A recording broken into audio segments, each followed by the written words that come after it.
Hello, my dear students. So, today we are going to discuss about the population growth and distribution. So, before the lockdown session, we have already discussed about this chapter. I think I have given you some of the very important questions which are quite frequently asked in your board exam.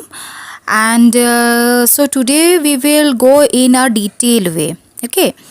So before starting the chapter, so let us clear the heading or the topic of the chapter, that is what population growth and distribution.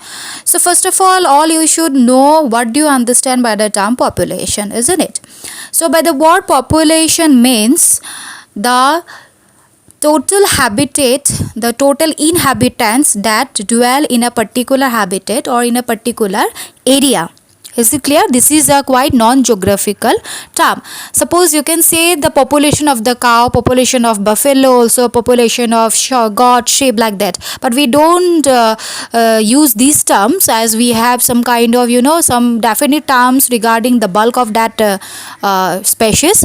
But as a whole, we can say about that population of a particular species. Is it clear? And in geographical term, by the word population, it always denotes about the number of people that habited in a particular area, that used to reside in a particular area or a region. Is it clear? So this is what known as what population. And growth means what? It is the that growing process, that suppose if we take some example, that the population growth before 10 years is quite low, and if we compare the population growth before 10 years to that of the present context, and obviously we will see a lot of differences there. Is it clear? So growth means what? It is a quantitative term, it is not a qualitative term. Whatever we see with our naked eyes, whatever we used to perceive, isn't it? So the outer appearance, what can be that calculated? It is a calculative term, it is, we can measure, that is known as to be the growth of a particular or a certain thing or a people also. So but development is a quite very broad term. So growth and development are quite, they have some very definite differences also.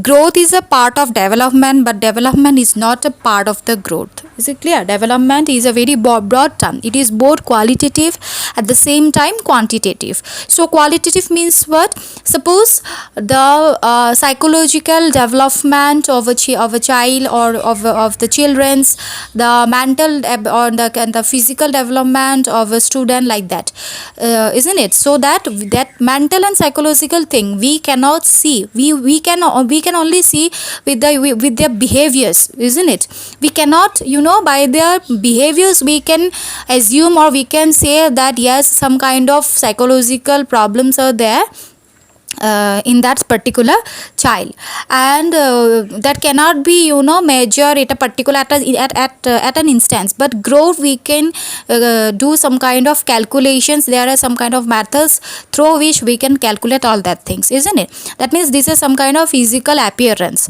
So development is what? Both qualitative and quantitative, and growth is what? Only quantitative. Is it clear now? Okay, next come the word distribution. So distribution means what? It is the process of scattering here and there or spreading. Is it clear? So distribution means what? Distributing all over, scattering or spreading on all over the surroundings. For example, suppose I gave you 3 apples to one of the student, and if I told him or her that you just do one thing, distribute these 3 apples among 10 of your friends. Is it clear? So what he or she will do, they will cut into very small tiny pieces, and they will distribute it among your 10 of their friends. So this is known as what? Distribution pattern. Like that, what we usually see, that the population is quite scattered or distributed on all over the earth surface in a very uneven way. So they are quite, we don't find in a particular place the same amount of population living in that particular area. Okay, it is what uneven distribution. We don't find that the same pattern of population on all over the earth surface. There are some kind of differences. So all these things we will study in this chapter in a very detailed way. So before that, I just want to say something that you have to be very clear regarding the population growth and distribution and the factors that are quite affecting the population growth. Is it clear? So before starting this, so let me say something that if we see the population growth before some millions of decades and with that of our this present day situation, then we will find some kind of vast differences. Suppose in 1804 the global population reached 1 billion. Is it clear? In 1804, reminded the population, the global population, that means the population of the whole earth, of whole the world, it reached about 1 billion. Again in 1927, that means some 120 years later, it passed into 2 billion. So at that times it was it take a very long period of time to this changes of populations, and 60 years later in 1987 the world population was 5 million. Now you see 60 years later, about from 1927 to 1987 the population was 5 billion, and 12 years later in October 1999 it is estimated to have passed 6 billion. So such a drastic changes in the growth rate of population. So why we find such kind of differences? Because due to some kind of natural factors, due to some kind of anthropogenic factors. Now anthropogenic factors mean man-made factors are quite that are responsible for certain changes in the growth rate of populations.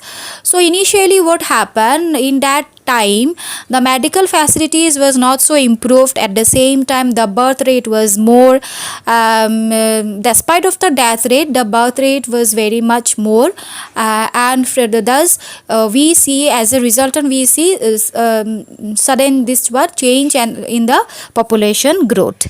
And due to the momentum represented by steeply pyramidal age distributions, population growth surely will continue for one to several generations. So this will certainly continue. So why? This is the momentum is what? Speed represented by steeply pyramidal age distributions.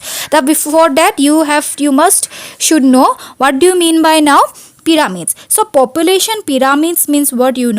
That this can be taken as the age group and the working class of population. I think you have remembered that in class 8 already you have learned about the population pyramid in your advanced social part.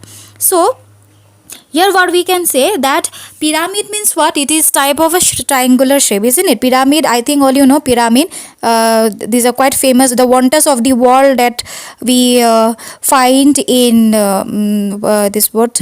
Egypt, isn't it? These are some of the wonders of the one of the 7 wonders of the world, the pyramid, the great pyramids. So this pyramid is a triangular shape, and what we see from that, horizontal portion, it can be calculated as one of the male population, and on the other side of one of the what? Female population, and the working class. Now what do we understand by working class? Working class means what? The people who are quite able to earn themselves. That means who are the people who can able to earn their livelihoods. So now you just think that which group of people are quite able to earn livelihood. Obviously not the children, isn't it? Those who are below 10 or below 12 or below 15, they are quite very young to earn their livelihood. So after 15 or after 16 years of age, the youths, they are quite capable to earn for themselves. for their family, and they will work, they are quite in between the working class. And you just think that after, what is the age of retirement, that after 60 years of age people usually becomes old and they are quite not capable to work smoothly, so that after 60 years they used to take retirement. It may be in some kind of service sectors, or it may be in some business sectors also, or whatever in their respective fields. So this is the age of retirement. So from the 15 to, that say that this, hardly about to 50 years of age, they are quite capable to earn for themselves or for their families. Is it clear? Now these are known as what? Age group. Suppose age group. Is it clear now? That's again I am repeating that from, suppose 1 year of age up to the 10 years, again 11 to 20 years, again suppose 21 years of age up to 30 years of age. These are known as to be the age groups. And in that age groups we find both the male population, at the same time female population, because both male are also earning by themselves, at the same time the female are also quite capable to earn for themselves and for their families. Is it clear? So these are known as the working class of populations, and these two age groups, and the male population and the female populations and the working class along, they made the population pyramid, and which, with the help of this population pyramid, we can estimate, we can make a projection that in every years how the world is facing the population growth, or what is the pattern of the growth of the population, in which, yes, is it clear now? Now we will say that again, that according to a report from the United Nations Population Fund. Now what is United Nations Population Fund? So this United Nations Population Fund is a branch of the United Nations organization. I think all you have heard about United Nations organization, isn't it? So can you remember some of the other famous branches of United Nations organizations? Definitely WHO, World Health Organizations. Now this WHO is a, this WHO has become a very popular in the social medias also, and in the recent news also. Why? Because of that our COVID-19 pandemic issue, isn't it? Because this WHO has declared on 30 January 2020 this COVID-19 or novel coronavirus as a pandemic, worldwide pandemic. Is it clear? Okay. Now again, besides the WHO, the UNESCO, UNICEF, who works for the upliftment of the children of the various regions of the world. Now these are also some of the very leading organizations of the United Nations who work for the all over the people of all over the region, and for the upliftment and the development, overall development. Is it clear? Now this United Nations Population Fund, they are some of the, these are a branch of the UNO, which estimate, which used to project the rise or the growth of population within a particular or from the period of time. They used to estimate, they used to see, they used to evaluate all that particular things. Is it clear? Now according to them, they have quite made a projection that the population will be in 2050 will be a downward type fall. It will be a downward fall. Downward fall means what? It will quite deteriorate, it will quite decrease if they compare with the projection of with 1996. In the year 1996 it was what? The 9.4 billion, and according to the UNO projection, by 2050 there will be only 8.9 billion. Okay, now that will be a downfall. Now why downfall? Because you see, now we are living in a stage that are quite much more, we are self-reliant, or we are quite that medical facilities and the science and technology have been improved a lot if we compare to that of the older or our ancient age. So that's why it is quite clear that due to with the help of the science and technology, with the help of modernizations, now a certain limit of population growth can be controlled. Is it clear now? Now because if in such a pattern, if the population will rise and rise and rise, then obviously the outcomes we have to face, because we are facing, isn't it? Now this pandemic issue, why this COVID-19, these are the resultant of our anthropogenic activities. Anthropogenic means what? It is what? Man-made activities. Anthropogenic means what? Man-made. Is it clear? Related with humankind. So we are quite responsible for this now global crisis regarding the human or the economy, whatever it may be, in the political side, in the socio-economic side, whatever it may be. But we are now facing the crisis. For why? Because only 2 hours with the anthropogenic activities we are facing all these kind of crisis. Is it clear now?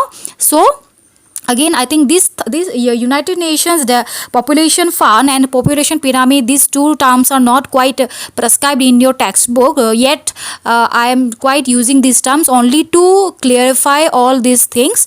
And whatever the doubts that are coming right now coming in your mind, we will discuss all that things, and we will sort out all that problems in our doubt clearance session. Is it clear now, all of you? Okay, fine. Now again I will use the term population explosion. Is it clear? Now population explosion, it's not an unfamiliar term for all of you students, because you have already got in class 7 and in class 8 also the word population explosion. Now explosion means what? Explosion means what? Sudden bursting out, isn't it? Exploding out. This is what known as explosion. Population explosion means what? That sudden rise of the population in a particular period of time is known as what? Population explosion. That means sudden rise. Suppose within 5 to 6 years suddenly the population of a particular region will rise in a very high alarming rate, isn't it? And all you know, due to high increase of population, all the now we only face all that consequences. Still we are facing, because there will be scarcity of natural resources such as land, water, and due to the man-made phenomenon, man-made activities, anthropogenic activities, pollution will increase in a very high rate. And for that pollution, global warming, what we see, ozone layer depletion, that means all melting of ice. These are what? Only for us, only for our activities we are responsible. So for that we have to minimize and we have to control in the population growth. For that, what we have to adopt, some kind of measures are there, some kind of policies are there, and we have to be educate. And if we will educate, we will know the negative impacts of population growth, then only we can control all that rising growth of population. Is it clear now? Okay, so this is quite some of the outlines of the chapter, and we will go in the detailed way in our next session. That will be session number 2. In that session number 2, we will discuss about the factors which are quite responsible for the growth of population. There are enormous amount of factors which that are quite responsible, and we will discuss one by one after another in our next session number 2. So up to this much I have given you the outline of the chapter, that is what do you mean by population growth and distribution. Is it clear? Okay, fine. So this much is quite enough for today. Thank you so much.